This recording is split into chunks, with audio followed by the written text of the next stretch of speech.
wanna die young, so the bad die old.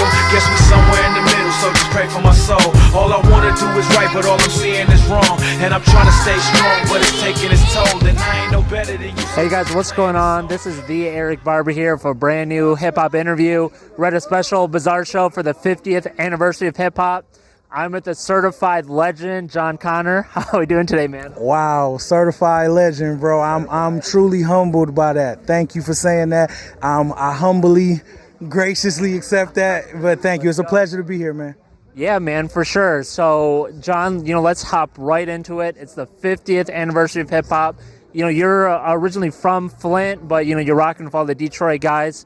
Where did you really start with your hip hop journey? Well, my hip hop journey probably started with my sister. She was the one who brought hip hop into my household.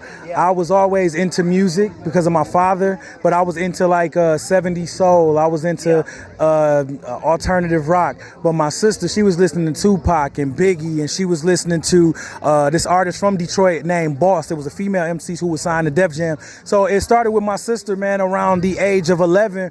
And the CD that changed my life was when she brought Master P into the household. Oh, yeah. And at that time, 1996, 1997, you couldn't tell me nothing about Master P and No Limit. And from that point on, when I heard No Limit Soldiers, it made me want to be an MC. The production that Beats by the Pound brought to the table. I always was influenced by New Orleans hip hop, Manny Fresh, Cash Money. Like, that was what made me want to rap. And then the older I got, the more I started studying Nas, Jay-Z, lyricists, you know what I'm saying? Big Pun, Mac, Fiend, all of these people that incorporated true lyricism into the music. I started just loving every aspect of hip hop after that. Sure, man. Definitely. That's dope. And I understand that you released your first debut album in 2013. Were you really rapping a lot before then, or what really was the thing that got you going to make that first album? Well, man, it's crazy that the one that came out in 2013 was Unconscious State, and that was the first album I had that actually charted on Billboard. But my first album is a joint from 2005 called The Calling Part 1. And that was like actually my first actual Jon Connor album, but I had been making projects since high school. You know what I'm saying? So my first actual project was probably in high school. But my motivation for that joint was at the time, man, just wanting to get the attention of the movers and shakers in the industry, and just wanting to be heard, actually, man. Yeah, that's sweet. Yeah. And Jon, I actually discovered you from the XXL Freshman side. Yeah, man. And you were with Troy Ave. Yes. Who was it? Lil Bibby? Wait, let's see if I can name everybody. This is some good trivia and shit. Okay. Oh, can I cuss on here? I'm sorry. Oh, yeah. Okay, this is some good trivia. Okay, it was me, Chance the Rapper, Rich Homie Quan, Troy Ave, Lil Bibby, Lil Durk, Ty Dolla $ign, Kevin Gates, Vic Mensa, Jaron Benton. Oh man. Oh snap. Who am I forgetting? That's 10. 10? I thought they just did 10. Nah, I think that year. August Alsina. That's all I'm gonna remember. Whoever I forgot from the 2014 freshman class, please forgive me. Blame my mind and not my heart. I remember Chicago was real heavy on that cover though. Yeah. Oh, my man from TDE, Isaiah Rashad, was on there too. Yeah, Yep. I mean, dude, I'm even being on that list. Like, there's no way you're not a certified legend, a certified classic for that one, bro. For that one, man. Come on, let's not goof around here, bro. So I do gotta ask. I mean, we were actually, in preparation for this interview, we were just listening to that cipher again, and I gotta ask, like, for you, like, did you feel like that was a competitive environment where you're like, dude, I gotta out-rap all these guys, or was it just being like more collaborative and fun for you? For me, it was definitely competitive. Yeah. But not just against the other people that were on the cover. Yeah. It was me versus myself, actually, in the sense that you work so hard to get to a certain point, you want to prove to yourself that you deserve to be there.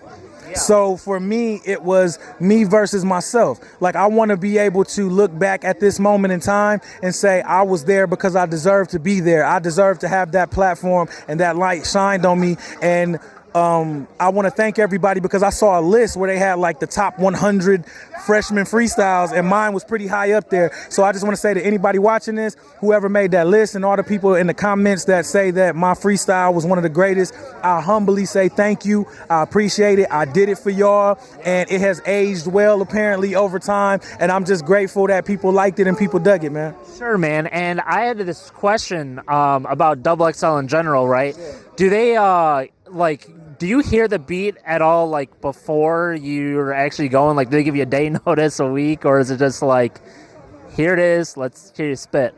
Not at all. You just know that you're going to rap twice. You don't know to what beat. So what's crazy, I remember when the day of doing that freestyle, I remember being like, oh, snap. This beat is way slower or faster, one or the other, than I had originally intended when I wrote it.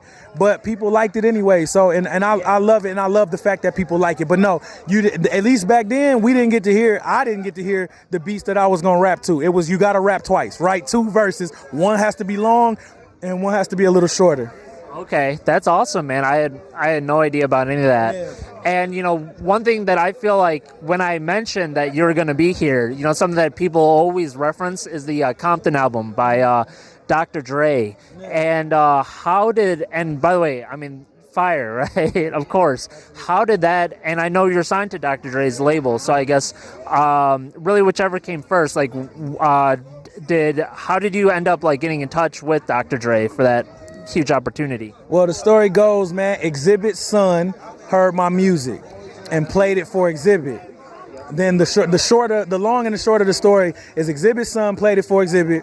Exhibit had the bright idea to play the music for Dr. Dre. Dr. Dre heard it and was like, I want to meet this kid.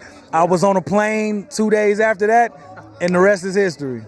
Nice. So it was kind of both things at the same, like, he signed you and then he was immediately like, I'm working on this album, like, you should hop on it? Or were you guys kind of more so like friends or more established in the label at that point? Well, no, what's crazy was I got a chance to see the whole Straight Outta Compton, from the picking of the writers for Straight Outta Compton to the casting to all of that. So I was around when the whole movie was taking place, right? Sure. Excuse me. And I ended up, I'm sorry, y'all, I just got done performing. My voice just cracked. But so anyway, I was there when all of that was taking place, and I got signed around that same time.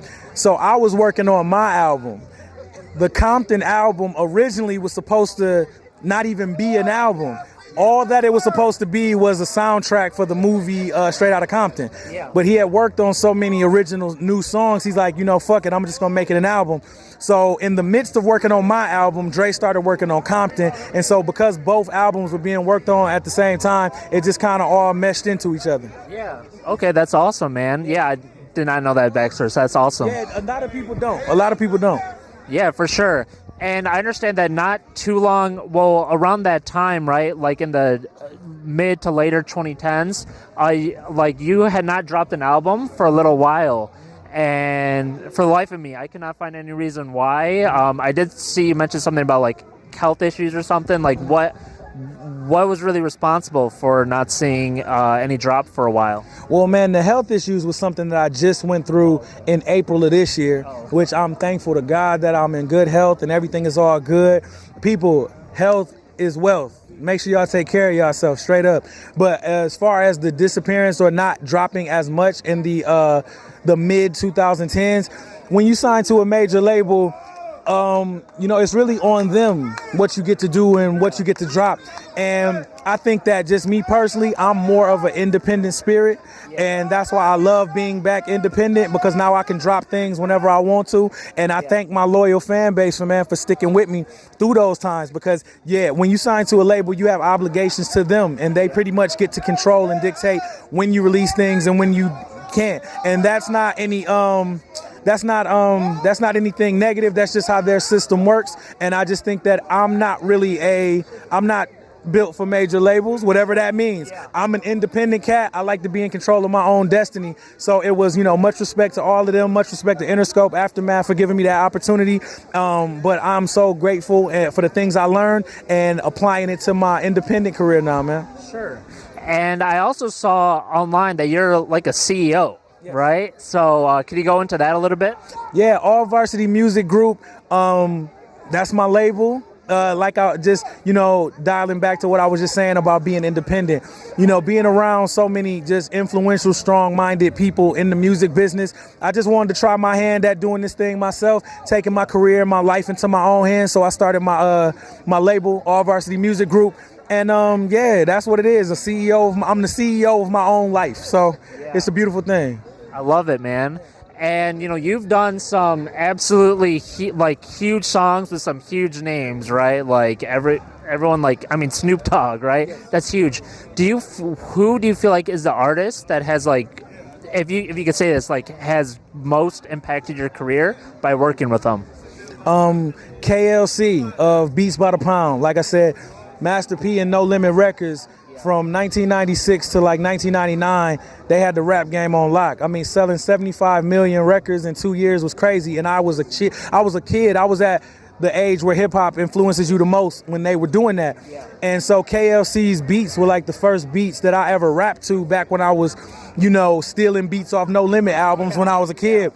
So working with DJ KLC, that was always a dream of mine. I also grew up a big 3-6 Mafia fan. Working with DJ Paul. That's DJ Paul and KLC are two of my big brothers in the industry.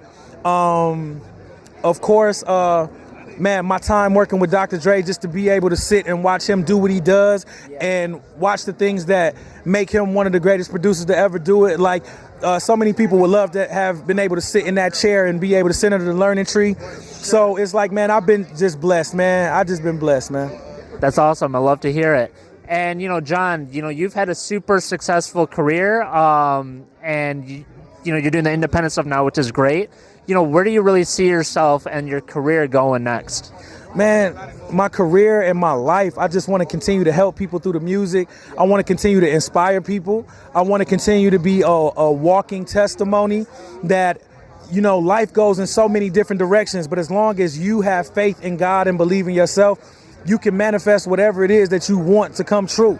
So it's I look at a lot of people reference the aftermath portion of my career, and I always tell people that was like high school or college. You have these 4-year increments in life where you learn certain things and you take what you learn and you just move on to the next 4 years and the next 4. Yeah. So I look forward to, in my career and in my life, continuing to inspire, continuing to make music that makes genuine people like you want to sit down and talk with me. You know what I'm saying? And just inspiring and touching and helping to heal people through music, and whatever far as earthly, monetary, material accolades and possessions that God wants me to have, I'll have pleasure walking in that. But I'm really in it for the spiritual currency now of just being able to help and inspire people through music, man. I love it. Really love it, man. And we're getting down towards the last couple questions, man. This is something that everyone's kind of been curious about too. I understand your real name's Jon Freeman. Jon Freeman. Oh, Jon Freeman? Yes. Sorry, bro. Yeah. No, and your stage name is Jon Connor. Everyone's asking me, are you a Terminator fan? Where's that come from? Bro, I'm a big movie nerd, dog. I am a nerd when it comes to pro wrestling, movies, and music. So one night I was watching the Terminator. I think I was 18 years old. And I watched Terminator 1 and 2 back to back. Yeah. And just the way the story was told, I think James Cameron did an amazing job. The intimate details, the intricate details of that movie, and how certain things call back, this wouldn't have happened if it wasn't for that. So long story short, I always wanted to be that important as the character Jon Connor was in those Terminator movies. Yeah. I wanted my impact in the music business and just the world in general to be that big as that character was in that movie. I love it, and in a way, it's kind of true, right? Even your whole career, with the Compton stuff or the XXL or your own stuff, right? There'd be this whole weird butterfly effect. They're just killing Sarah Connor. You know what I'm saying? Yeah. Yes, you're absolutely correct. I'm in total agreement with you. So I should hope that what I'm doing in music is as effective as Jon Connor was in those movies. But one thing too. But yes, the pronunciation of my name is Jan. Jan. Yes. Apologies, man. No, it's cool. But Jon is cool because I'm Jon Connor. So, bro, you don't know how crazy it was. Growing up in school, I had to correct teachers for calling me Jon. Now I'm Jon Connor, and it's fuck it. It is what it is, man. Awesome, man. I love it, dude. And that's cool about the Jon. Everyone always thought it. I just no one knew for sure, man. Yeah, awesome. And, you know, we're totally wrapping up here. You got any kind of final positive message to give to anyone that might be watching this? Yeah, absolutely. Believe in yourself more than everybody else's disbelief in you. Whether you say you can or you can't, either way, you're right. You are the master of your own destiny. And I won't get too, you know what I'm saying, just theoretical, because I know it's cold out here. I know you, dog, you shivering. Oh, no.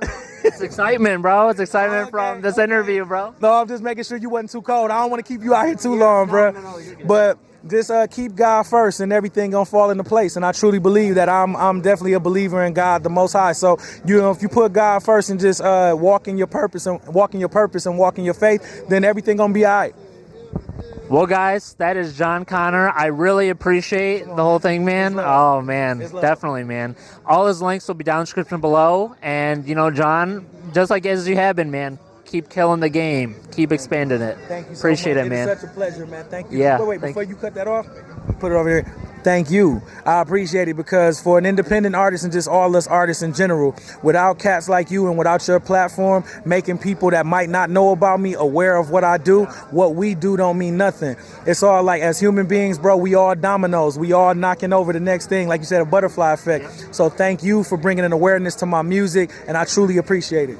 Thank you, man. And it goes both ways, totally, all the way, man, all the way. Love. All right, guys, thank you so much for watching. All Jon Connor's links will be down in the description below. Peace out, everybody.